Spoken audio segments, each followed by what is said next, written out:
하신 것으로 제가 들었습니다. 여러분도 들으셨죠?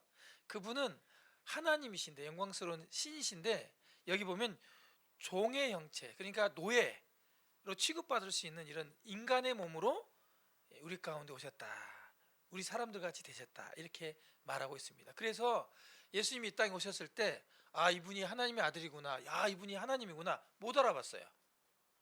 그렇지 않겠습니까?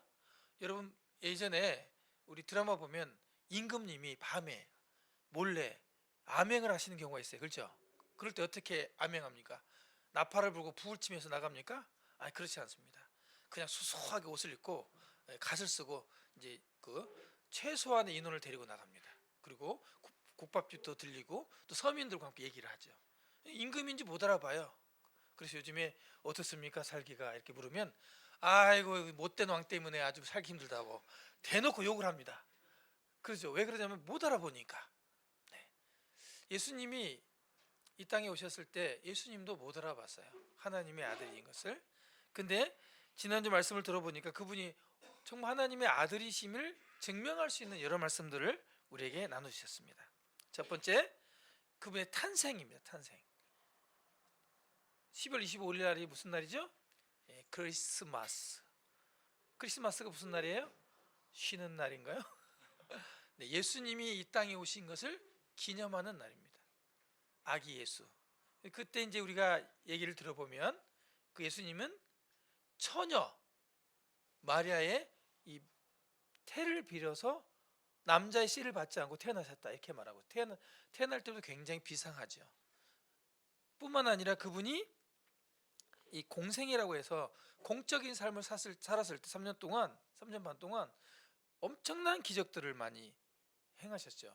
죽은 사람도 살리시고 무리를 걸으시고 보리떡 5개 물고기 2마리로 5천 명을 먹이시고, 그리고 수많은 귀신들을 쫓아내고 병자들을 고치시고, 그게 뭐 의술이 있는 것도 아닌데 그분이 그런 병을 고치실 때 특별히 지난주에 얘기를 들어보니까 임금의 신하가 있었는데, 우리 그 신하가 너무 이제 귀한 거예요. 그래서 이제 예수님께 와서 고쳐달라 이렇게 말하니까, 돌아가라, 네 종이 나았다, 이렇게 신하가 나왔다고 말을 했어요. 근데 그냥 말씀으로만 고치는 이런 일들이 있었다고 말씀하고 있습니다. 그래서 이제 말씀 가운데 이런 예수님께서 행하신 이 많은 표적, 이 외에도 많이 기록되지 않은 게 많지만 이것을 이렇게 조금이라도 기록한 이유는 너희로 예수께서 하나님의 아들 그리스도이심을 믿게 하려고 기록해 놓았다, 이렇게 말씀하고 있습니다. 쉬운 성경을 보면 이렇게 말하고 있습니다. 예수님께서는 제자들이 있는 곳에서 이 책에 기록되지 않은 다른 표적도 많이 행하셨습니다.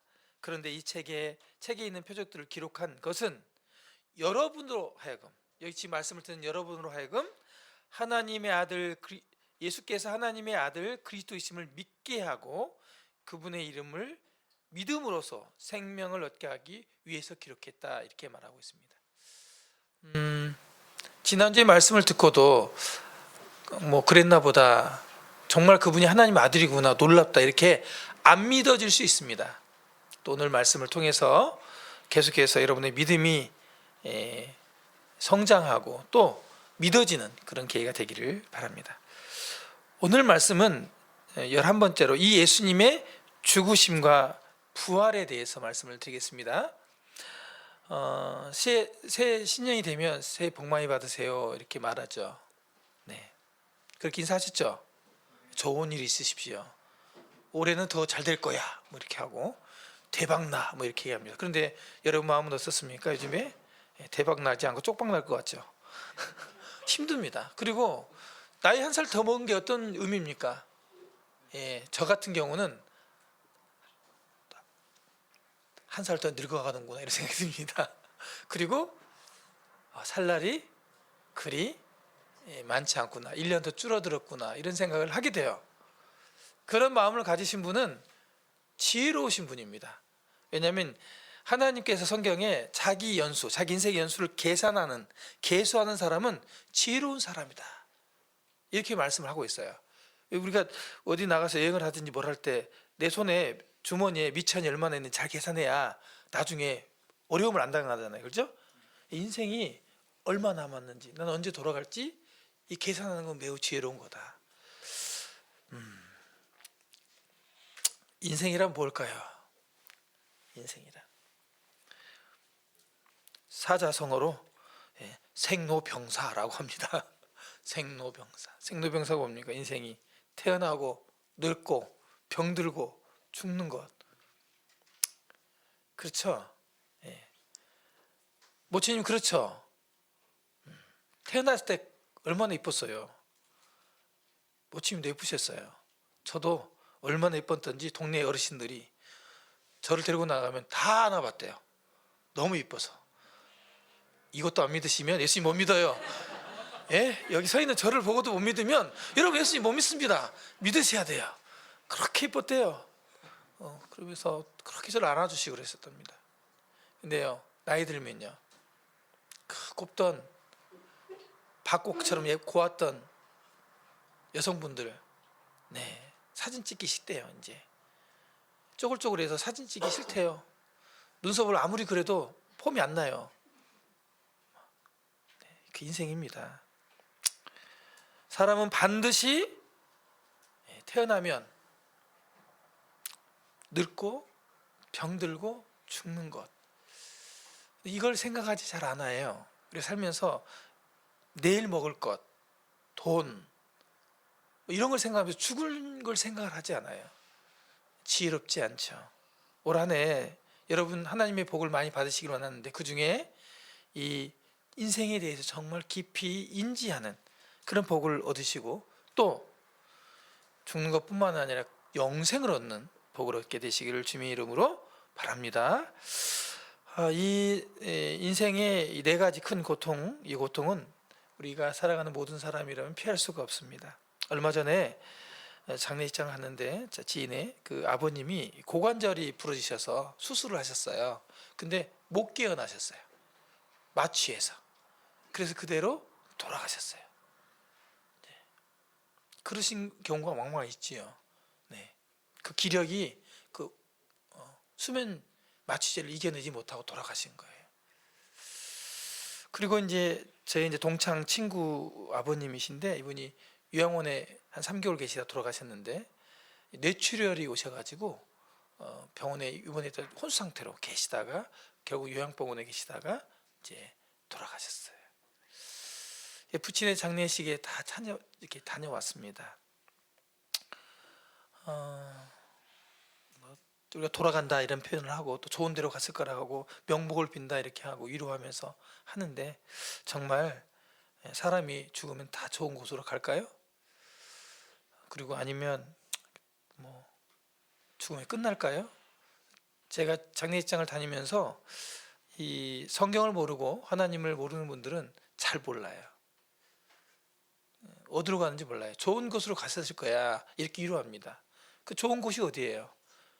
잘 몰라요 사람들은. 근데 그렇게 얘기합니다.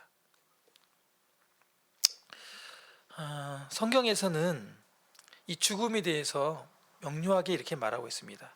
죽음은 죄 때문에 왔다. 죄의 대가로 왔다. 죄의 삭은 사망이다.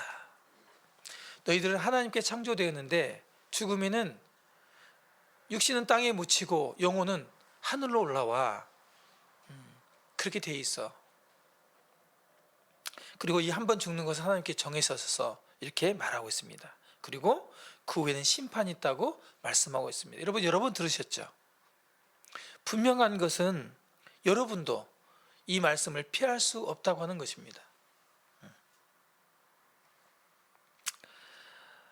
오늘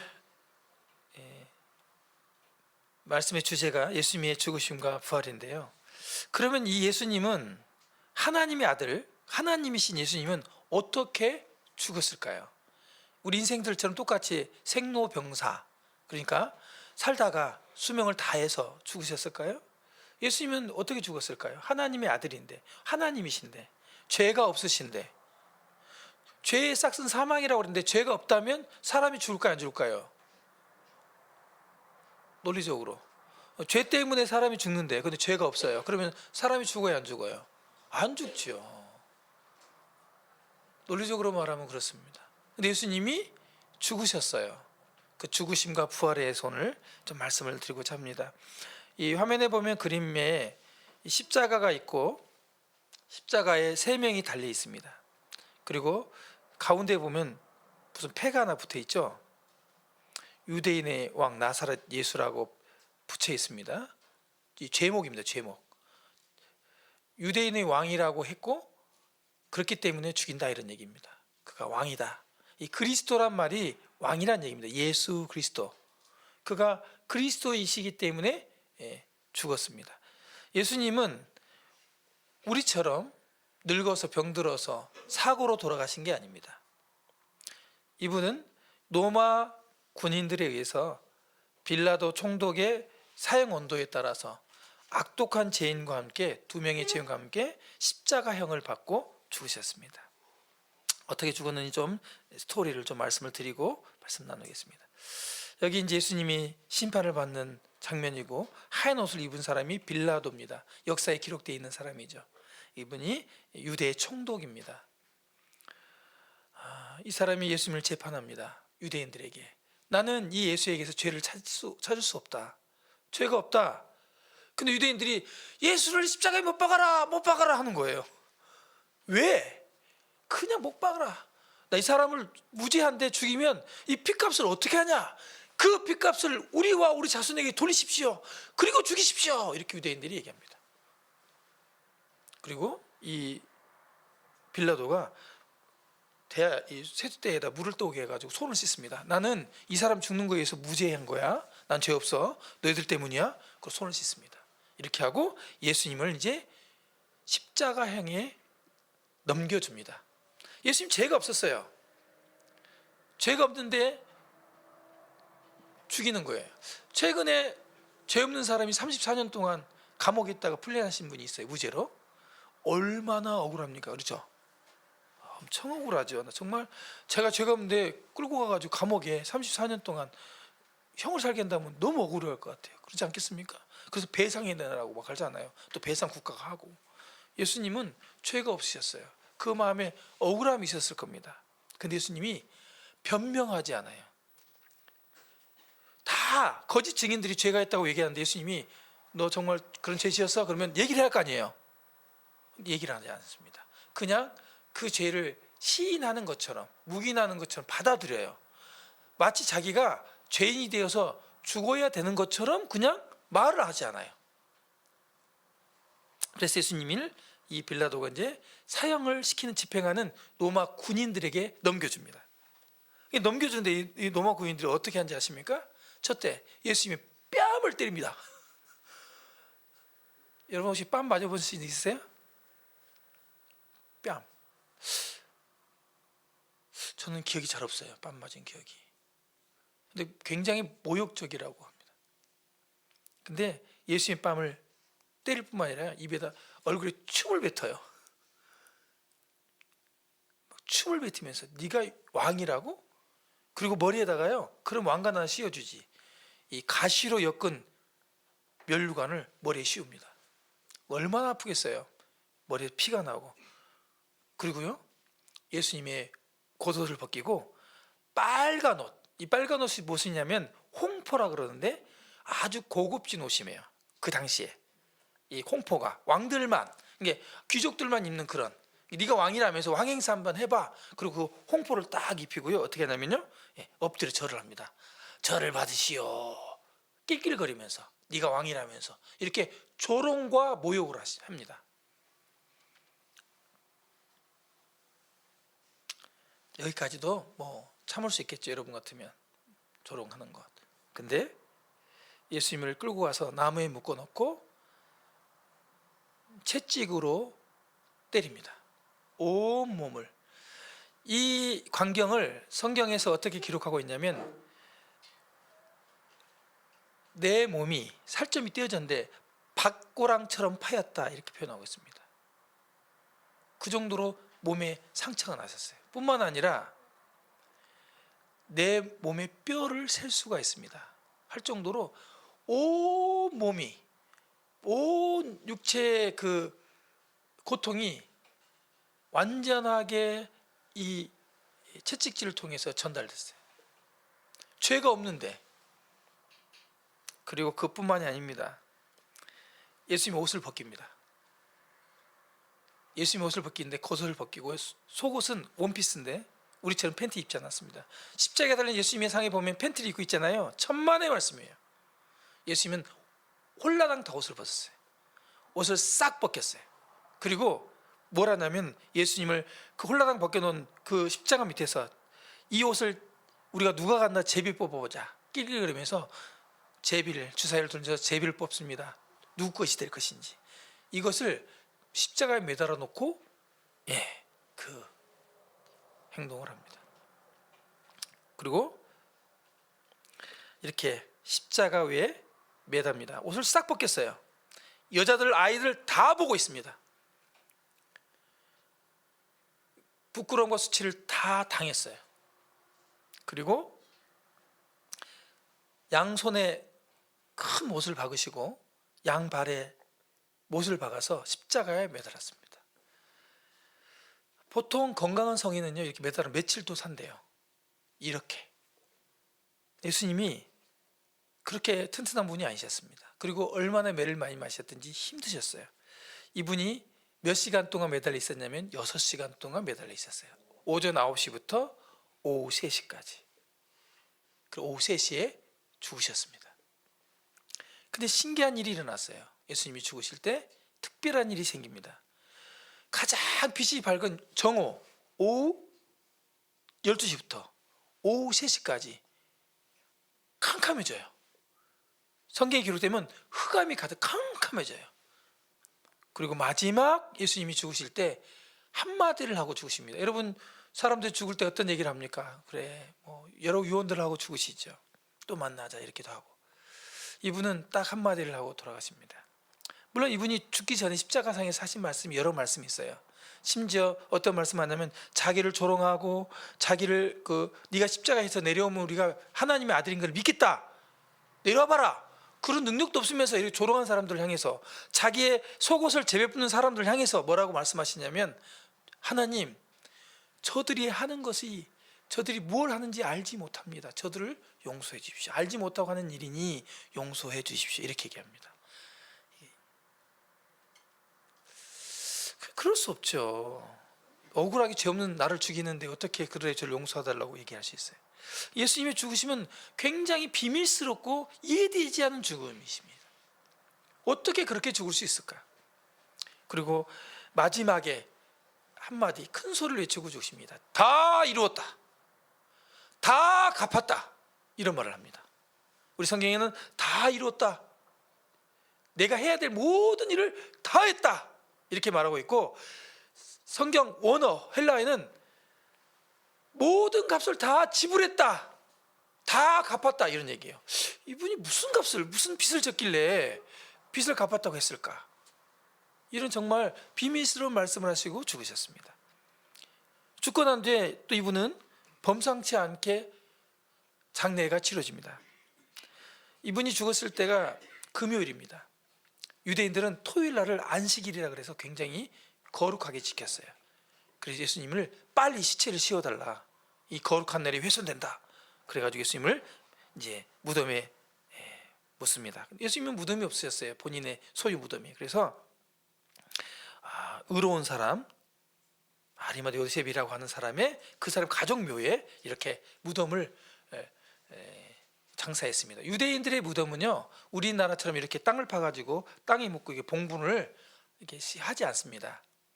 거기는 석회질이 많은 잘 파지는 돌들이 많아요. 돌을 파가지고 굴을 파가지고 거기에 시체를 넣어요. 시체를 똘똘똘 하얀 천으로 미이라처럼 말아가지고 그냥 거기다 놓는 거예요. 그러면 썩어요. 나중에 그러면 또 뼈가 나오잖아요. 뼈를 한쪽으로 또 치우고 또 거기다 또 가족 중에 누가 주면 또 거기다 넣고 여러 시체들을 그렇게 장사를 지냅니다.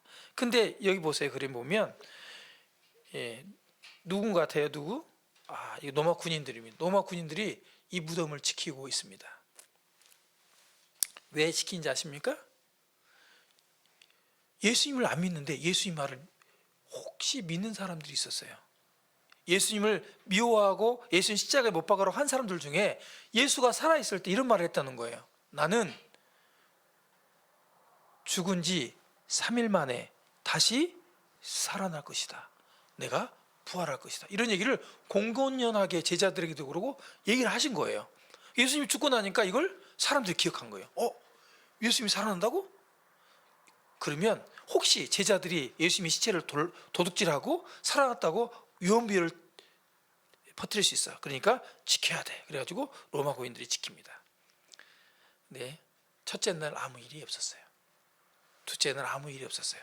셋째 날 성경에 보면요, 여기 로마 군인들은 도망가지 않습니다. 로마 군인들은 도망가면 사형이에요. 얼마나 세계적으로 가장 용감한 군인 중에 하나입니다. 이 로마 군인. 이 군인들이 벌벌 떨면서 도망갑니다. 성경에는 그걸 정확히 기록하고 있어요. 예수님이 3일 만에 살아나 버렸어요. 돌이, 이 사람 성인이 이걸 다 꽁꽁 묶어가지고 봉인을 해놨는데 이 돌이 치워지고, 이 돌 위에 하얀 빛나는 천사가 앉아서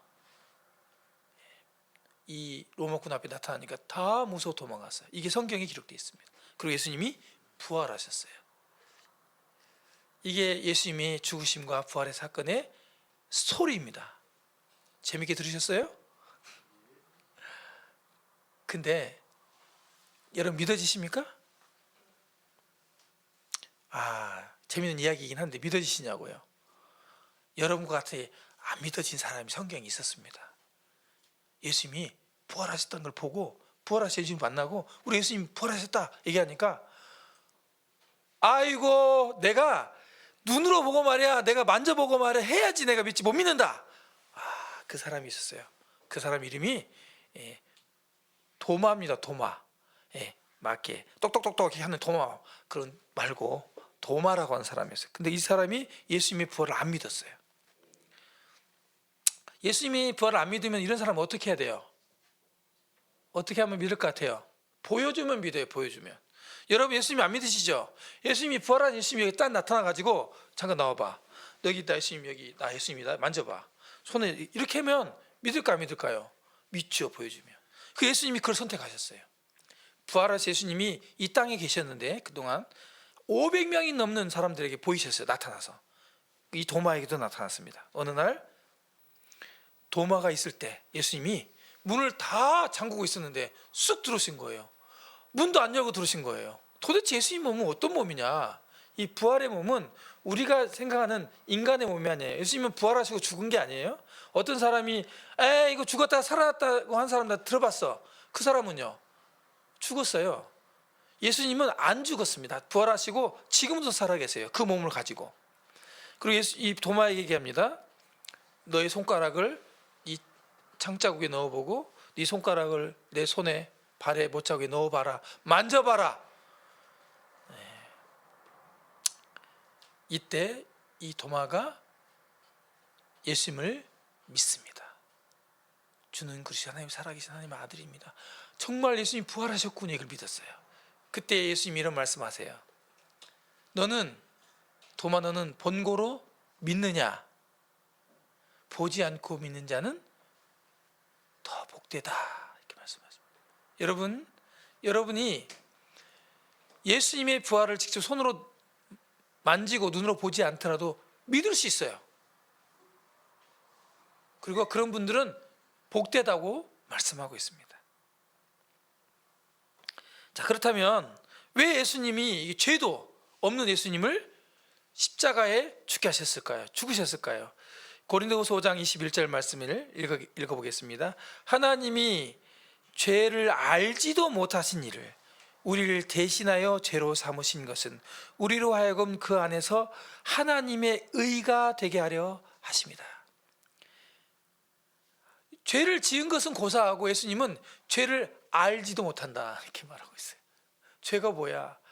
죄를 알지도 못하신 분이라고 성경에서 말하고 있어요. 근데 그분이 십자가에 죽으신 것은 우리 대신, 우리를 대신해 죽으셨다 이렇게 말하고 있어요. 오늘 이 대신 죽으신 이 내용을 우리가 오늘 여러분이 믿고 깨닫게 되시길 바랍니다. 예수님 우리 대신 죽으셨다. 이게 무슨 말일까요? 자, 여러분은 의인입니까? 죄인입니까? 죄인이세요? 의인이세요? 본인은 생각해 본 적 있으세요? 없으세요? 당황스러워요? 네. 보통 사람은 의인이라고 얘기를 합니다. 난 착하게 살았으니까. 네. 생각해 봅시다. 의인이에요? 죄인이에요? 죄가 있어요? 없어요? 본인이 죄 어떤 죄가 있는 것 같아요? 그걸 어떻게 알았어요? 내가 죄가 있는 것 같다는 그걸 어떻게 하셨어요? 누가 가르쳐 줬어요? 누가 와서 법조문을 해서 유보했다고 말했어요? 아니면 무엇을 통해서 알게 됐죠? 네. 사람은 양심이라는 게 있어요. 양심이 없다고요? 아니, 양심이 있습니다. 양심이 없으면 도둑질해도 가슴이 쿵쾅거리지 않아요. 사람을 죽여도 전혀 두려워하지 않아요. 근데 그게 잘못됐다는 걸 알아요. 안 가르쳐 줬는데. 그래서 어린아이들이 죄를 범하면요, 또 부모님 말씀 어기면요, 괜히 숨습니다. 그리고 우리 전문용어로 좀 위축되죠. 그렇잖아요. 들킬까 봐. 여러분, 지금은 가슴에, 우리 양심에 털이 나가지고 양심이 무뎌져 가지고 앵간한 죄를 져도 뭐 이렇게 안 을지 모르겠지만, 여러분 죄를 졌을 때, 정말 중한 죄를 졌을 때 경찰관이 오고 검찰에서 조사를 하면요, 발발발발 떱니다. 검찰청에 가면 다 떨어요. 죄를 지으면 다 불어요. 그렇게 돼 있어요. 양심의 법이 우리가 죄인임을 압니다. 성경에서는요, 양심의 법이 아니어도 이 성경, 하나님, 우리를 창조하신 하나님이 이렇게 말하고 있습니다. 모든 사람이 죄를 범했다. 모든 사람이. 그리고 이렇게 얘기합니다. 너희가 간음하지 말라 한 말씀을 들었으나 너에게 이르노니 여자를 보고 음욕을 품는 자마다 이미 간음했다. 이렇게 말하고 있어요. 하나님의 법은, 사람의 법은 행동으로 그 죄를 행해야만이 죄인이라고 인정하지만, 하나님의 법은 이미 마음으로부터 그 동기를 했을 때 하나님은 그걸 죄라 여기신다고 말씀하고요. 이 기준으로 보면 죄인일까요? 의인일까요? 그렇죠. 그렇습니다.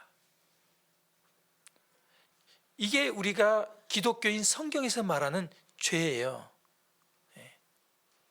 근데 모든 사람이, 하나님이 이 지구에 있는 사람을 다 살펴봤는데 모든 사람이 다 죄인이래요. 다 죄를 범했대요. 이렇게 선언하셨어요. 그래서 천국에 올 수 없다. 하나님의 영광에 이를 수 없다. 하나님과 올바른 관계를 가질 수 없다. 이런 얘기를 하는 거예요. 예를 들어서 이런 거죠. 사람이 정말 오기야 금이야 키웠던 너무 예쁜 외동딸을 죽였어요. 최근에 한국에서 그런 일이 있었어요. 죽였어요. 그러면 그 외동딸의 아버지하고 그 딸을 죽인 이 살인자하고 친하게 지낼 수 있을까요? 예, 요 관계로 생각하시면 됩니다. 우리가 죄를 범했다는 것은 하나님과 우리가 원수가 되었다는 얘기예요. 실천기는 그렇게 말하고 있어요. 하나님과 원수 되었다. 우리는. 근데 그 원수된 자를 대신해서 죽었다는 게 예수님이. 근데 그분이 하나님의 독생하신 아들이래요. 그게 뭐야 이게? 자기 자식을 죽어도 시원치 않을 그 원수를 대신해서 하나님의 아들을 주셨다고? 이건 뭐야 이게?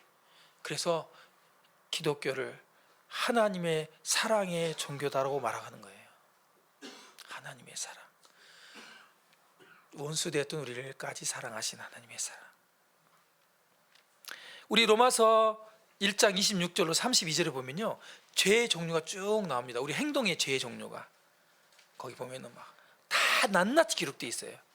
그런데요, 거기에 동성연애도 나와요. 동성애도 나오고 막 아주 그냥 우리가 지을 수 있는 죄는 다 나와요 거기에.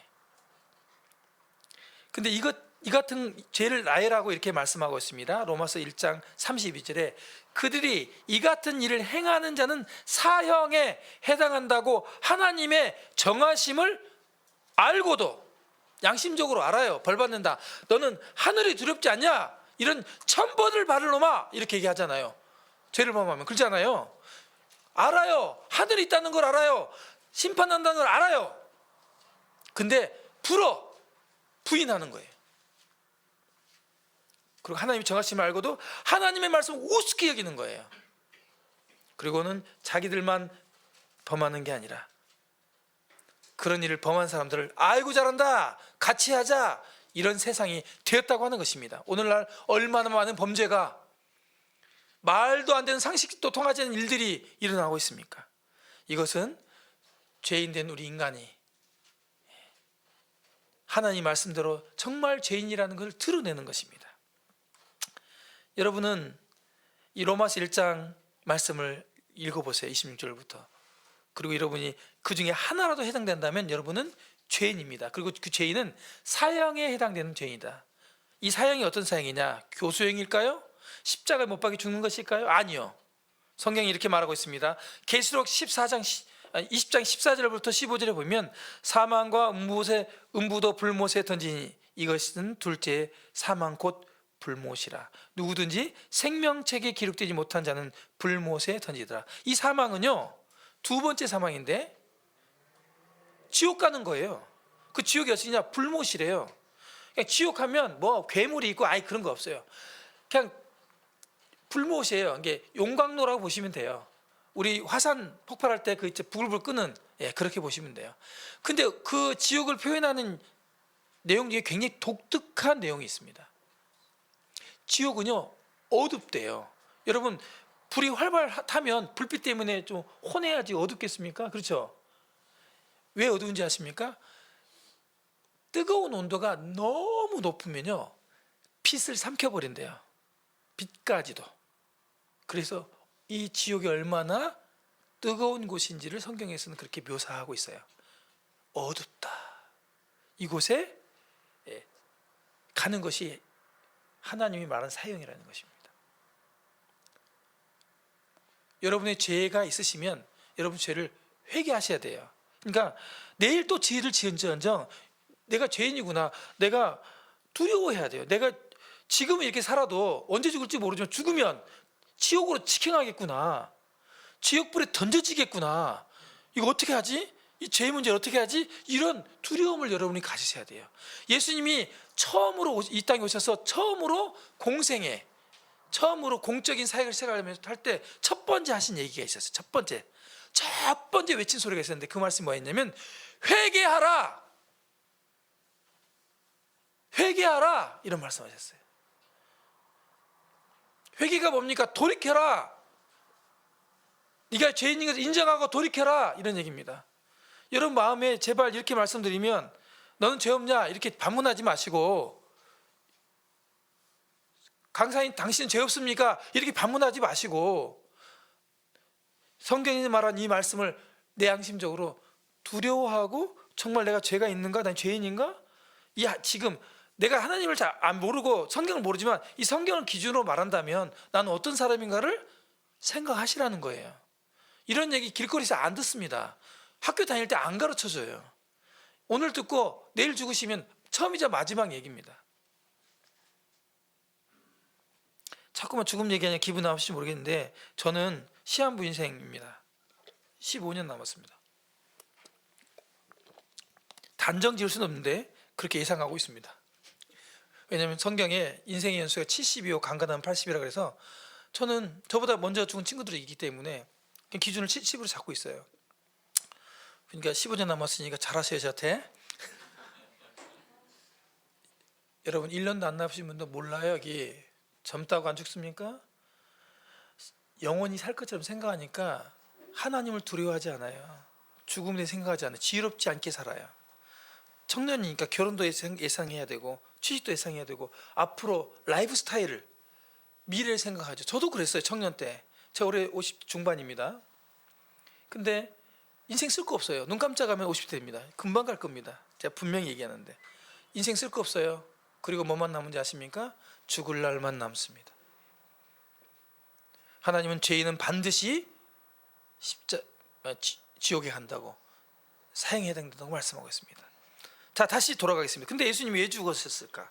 예수님 죄도 없으셨는데 왜 죽으셨을까? 요한복음 10장 17절과 18절을 보면 되게 놀라운 말씀이 기록되어 있습니다. 내가 내 목숨을 버리는 것은, 예수님이 이렇게 말씀하셨어요. 내가 내 목숨을 버린대요. 예수님은 누구에 의해서, 하나님의 아들인데 잡혀 죽을 그런 분이 아니에요. 그분은 자기 목숨을 내어주셨어요. 버리셨어요. 이 죽음을 선택했다는 얘기입니다. 그것이 내가 다시 얻기 위해서, 근데 다시 목숨을 얻기 위해서 버리셨대요. 그 하나님 아버지께서 나를 사랑하셨다. 이를 내게서 내 목숨을 빼앗을 자가 있는 것이 아니라 내가 스스로 버린다. 예수님은요, 목숨을 스스로 버리셨어요. 왜 버리셨냐면 로마서 5장 8절에 보면 우리가 아직 죄인됐을 때, 여러분과 내가 아직 죄인됐을 때 그리스도께서 우리를 위하여 죽으심으로 우리를 위해서 버리셨다는 거예요. 우리를 위해서 스스로 목숨을 내놓으셨다는 거예요. 그리고 나서 보세요.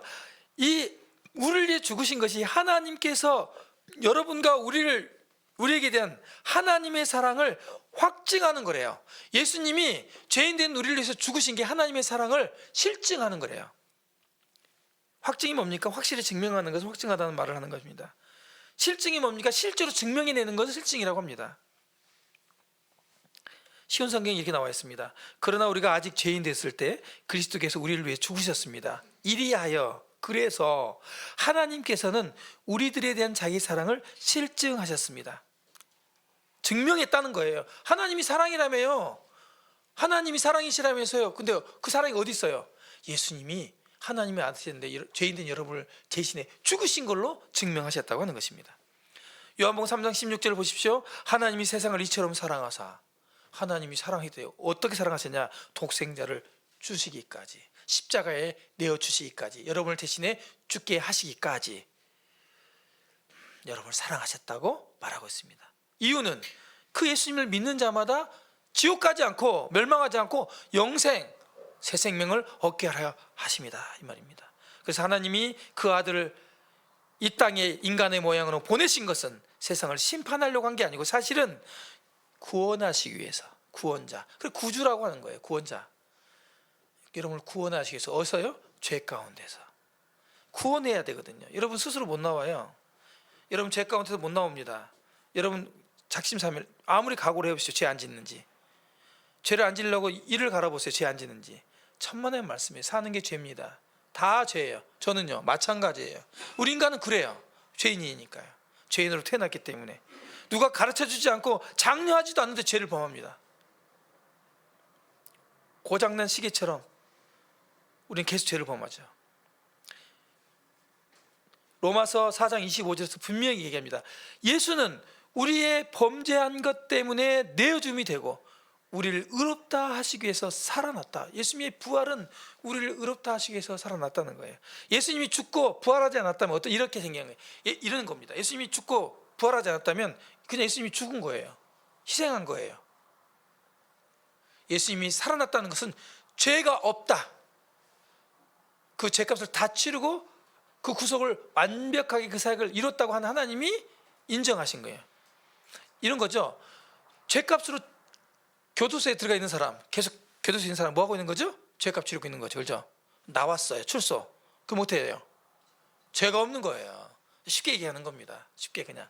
예수님께서 죽으시고 부활하셨다는 얘기는 여러분의 죄에 대해서 완벽하게 그 죄값을 치르시고 갚으시고 이제 여러분이 의롭다, 죄 없다, 하나님과 화해하고 아무런 문제가 없게 지내는 올바른 관계가 되었다라는 것을 증명해내는 것입니다. 예수님이 부활하지 않았다면요, 그냥 예수님이 희생만 하신 거예요. 의롭다함을 인정받을 수 없는 거죠. 그래서 예수님의 죽으심과 부활을 여러분이 믿음으로 여러분이 구원받을 수 있습니다. 예수께서는 우리의 범죄로 인해 죽음에 넘기셨고 우리의 의를 위해 살리심을 받았다. 이것을 유식한 말로 대속이라 합니다. 대속. 이 대속은 누군가를 대신해 값을 치르는 것을 의미합니다. 성경에서는 이런 대속의 의미를 알려줬어요. 특히 옛날에는 애니멀 세크리파이즈라고 해가지고 동물 제사를 했어요. 동물 제사를 왜 하는지 아십니까? 제사를 신에게 잘 보이려고. 그렇죠? 구약에 나와요. 이 동물을 죽여서 바치면 죄를 일시적으로 사함받는 방법을 알려주신 거예요. 어떻게 받냐면 죄진 사람이 양을 잡아와요. 지금 동물을. 그리고 동물 머리 위에 손을 딱 올려서 아이고 제가 이런저런 했습니다 하고 하나님께 기도하면 사람의 죄가 이 죄가 넘어가요. 전가한다 그러죠. 예, 넘어가요. 넘어가서 이제 그 양이 내가 된 거예요. 내 죄가 된 거예요. 그래가지고 목을 따가지고 죽입니다. 피를 받아가지고 피를 제단에 뿌리고 불태워 죽입니다. 그러면 하나님이 네 죄가 사해졌다 이렇게 보는 거예요. 왜 이런 원리가 생겼냐? 성경에 보니까 레위기 17장에 우리 육체의 생명은 피에 있대요. 피. 죽음은 생명이 없어지는 거잖아요. 그렇죠? 예. 피. 그래서 피를 흘리면 죄사함이 됐다. 사람이 죽었고 심판받았구나 이렇게 인정하는 거예요. 그래서 보면 피가 죄를 속한다. 피가 죄를 용서하게 한다 이런 말입니다. 그리고 히브리서의 말씀에 피 흘림이 없으면 사함이 없다. 그래서 예수님이 피 흘려 죽으신 거예요. 교수당하지 않고 십자가에 못 박혀 양발과 양손에 못 박히시고 옆구리 창을 맞으시고 피 흘려 죽으셨습니다. 보라 세상 죄를 지고 하나님의 어린 양이로다. 예수님이 십자가에 우리를 대신해 죽으셨다는 것은 여러분과 저의 죄, 이 세상의 모든 죄를 그분이 양처럼 어린 양처럼 전가받고 그분이 죽으셨어요. 여러분의 죄를 다 가지시고 죽으셨다면 그 죄값을 치렀다면 물어보겠습니다. 여러분의 죄가 옛날에 태어날 때부터 죽을 때까지의 모든 죄, 이 세상에 있는 모든 죄를 다 그분이 대신 값을 치렀다면 죄가 있을까요 없을까요? 다시 얘기하겠습니다. 중요한 문제.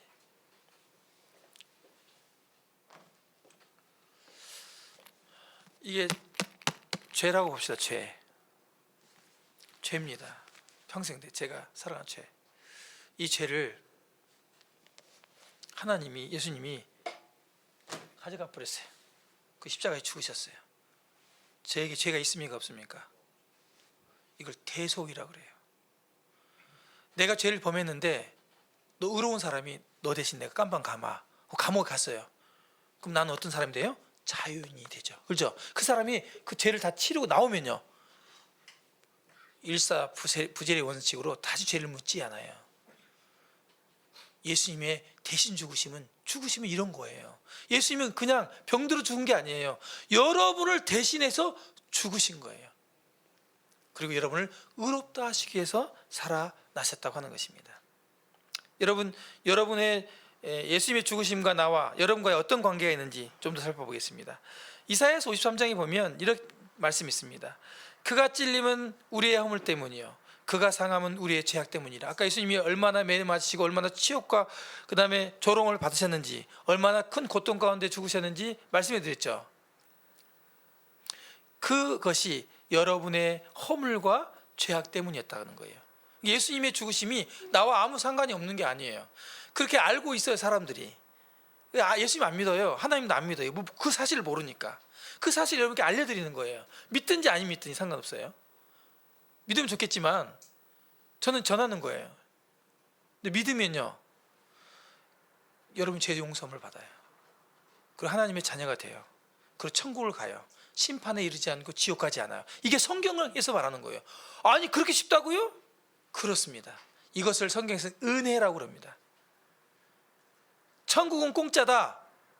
그러니까 그냥 가는 게 아니고 예수 그리스도의 이 대속의 은혜와 이 대가 때문에, 하나님의 아들이 지불하신 이 대가 때문에 내가 그냥 천국 가는 거예요. 그렇기 때문에 여기 예배당에 나온 사람들이 보면 이해가 안 되게 노래 부르고 찬송하고 하나님께 감사한다는 거예요. 뭐가 그렇게 감사해? 뭐가? 여러분 70년 살고 죽으면 영원히 지옥 갑니다. 영원히. 700년도 아니에요. 7억 년도 아니에요. 그 불구덩이에서 건져주셨어요. 저는 건진 받았어요. 그런데 감사하지 않을 수가 있을까요? 몰랐는데 알게 됐어요. 찬송하지 않을 수 있을까요? 그래서 이 교회 예수 믿는 사람 찬송하는 거예요. 여러분들이 이 사실을 정말 깨닫고 마음으로 믿으면 여러분도 그렇게 찬송하게 될 것입니다. 예수님께서 십자가에 이렇게 매달리셨습니다. 예수님 죽으실 때 다 이뤘다 하고 죽으셨다 그랬잖아요. 다 갚았다고 아까 얘기했잖아요. 그게 여러분의 죄값을 내가 다 갚았다 그런 얘기입니다. 다 갚았다.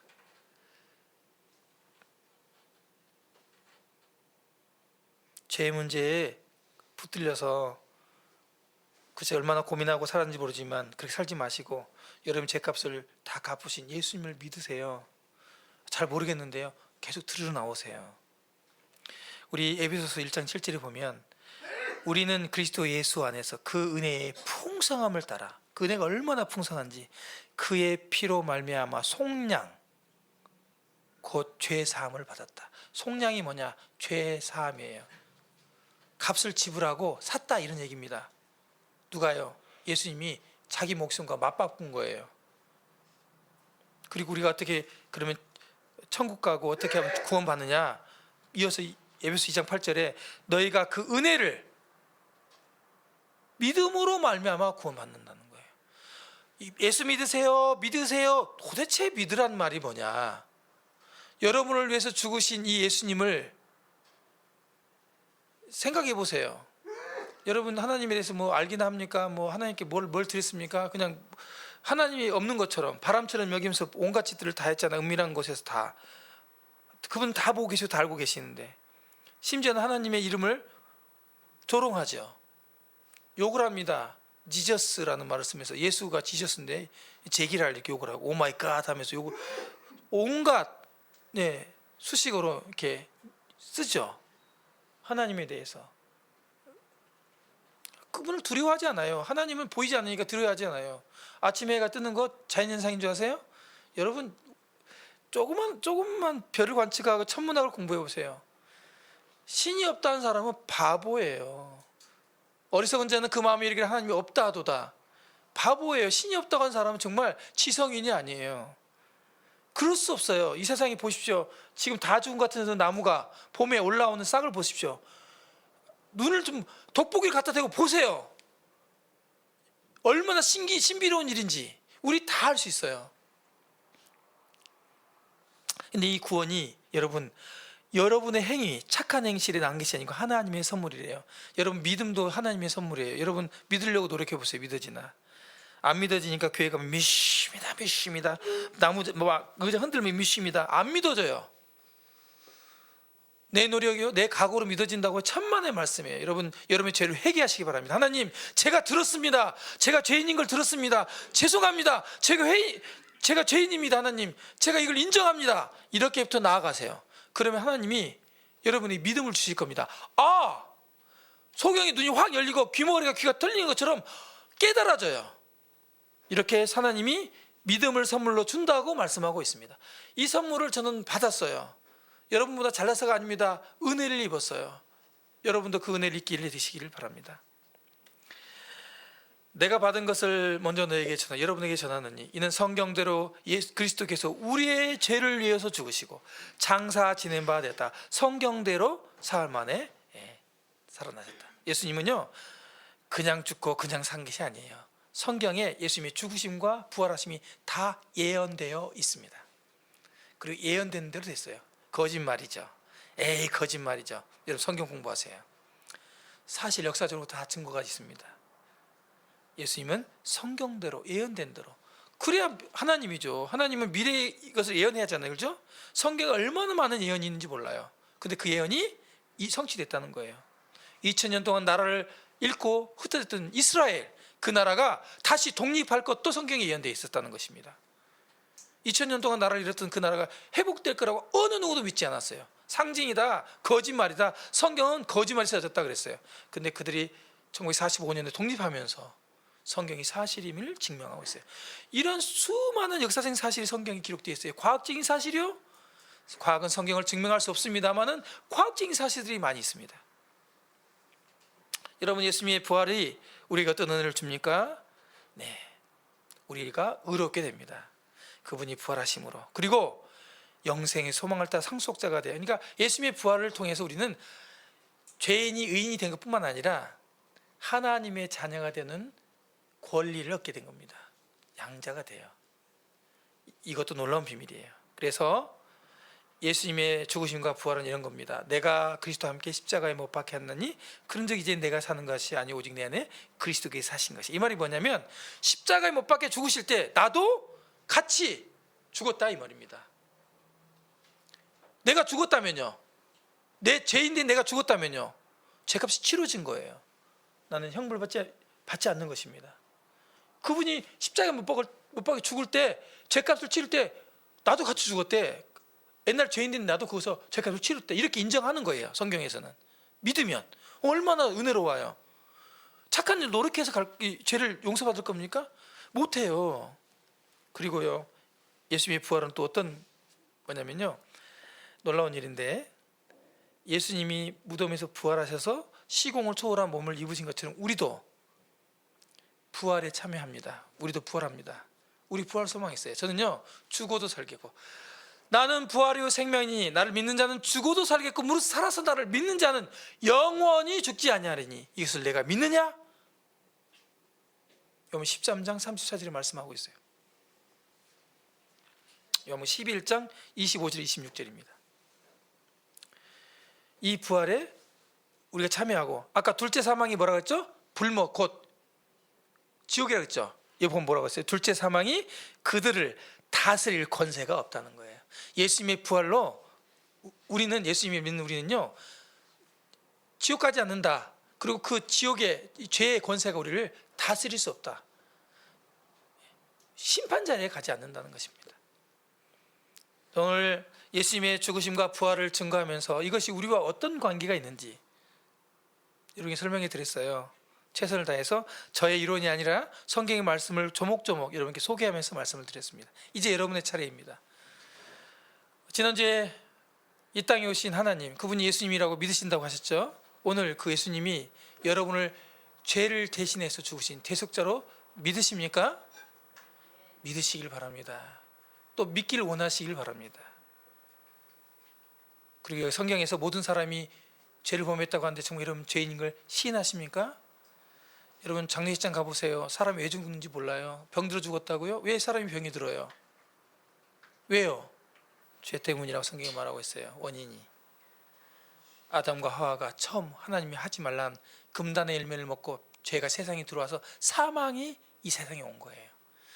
이 이야기를, 이 확실한 진리를 어느 누구, 어느 종파에서도 어느 종교에서 가르쳐주지 않아요. 사람이 왜 죽는지. 죽잖아요. 우리 젊은이 죽죠? 피할 수 없어요. 그 권세를 피할 수 없어요. 그 힘을, 사망의 힘을 이겨낼 수가 없어요. 근데요, 죽음에 대해 생각하지 않아요. 필연적으로 죽는데 왜 죽는지 생각하지 않아요. 성경은 말하고 있습니다. 죄 때문입니다. 근데 죽으면 그냥 육체만 죽는 게 아니라 사망과 심판이 있다고 하는 것입니다. 둘째 사망이 있다는 거, 이게 무서운 일이에요. 그래서 하나님의 아들 예수님이 여러분을 대신해서 죽지 않으면 여러분을 살 수 없기 때문에 죽으신 거, 이길 대속했다고 하는 거예요. 구원했다고 하는 것입니다. 이 구원자 되시고 대속자 되신 예수님을 여러분이 믿게 되는 놀라운 축복이 여러분 임하시기를 바랍니다. 기도하겠습니다.